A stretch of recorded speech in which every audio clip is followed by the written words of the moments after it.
Salut à tous, aujourd'hui nous découvrons le manga Dead Tube. C'est un manga édité en 8 tomes pour le moment car il est toujours en cours. C'est un seinen pour public averti, écrit par Mikoto Yamaguchi et dessiné par Tutaki Takawa, publié par la maison d'édition Delcourt Tonkam, une couverture en micro-relief brillante pour les taches de sang. Son prix est aux alentours de 8 euros.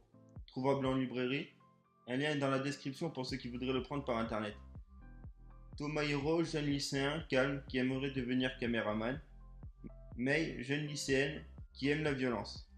L'histoire commence quand Mei, la jeune étudiante du club de natation, demande à Tomohiro de la filmer durant 48 heures non-stop, avec condition de ne jamais arrêter quoi qu'il arrive. Celui-ci s'exécute nuit et jour. Au dernier jour, elle lui demande de la filmer durant ses ébats, quand tout à coup, Mei, munie d'une barre de fer, fracasse le crâne de son partenaire sexuel. Le jeune caméraman, choqué, n'intervient pas et continue de tourner.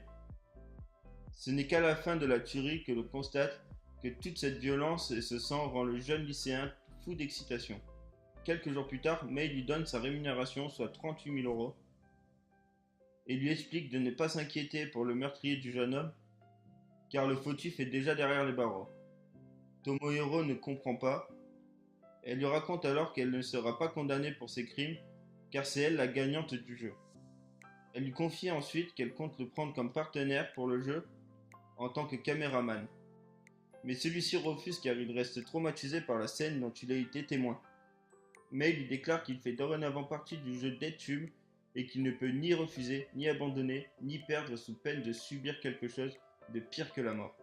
Tomohiro n'aura pas d'autre choix que de filmer sa partenaire dans des scènes de plus en plus gore, laissant place au crime et au viol et autres barbaries dans le seul but de finir gagnant.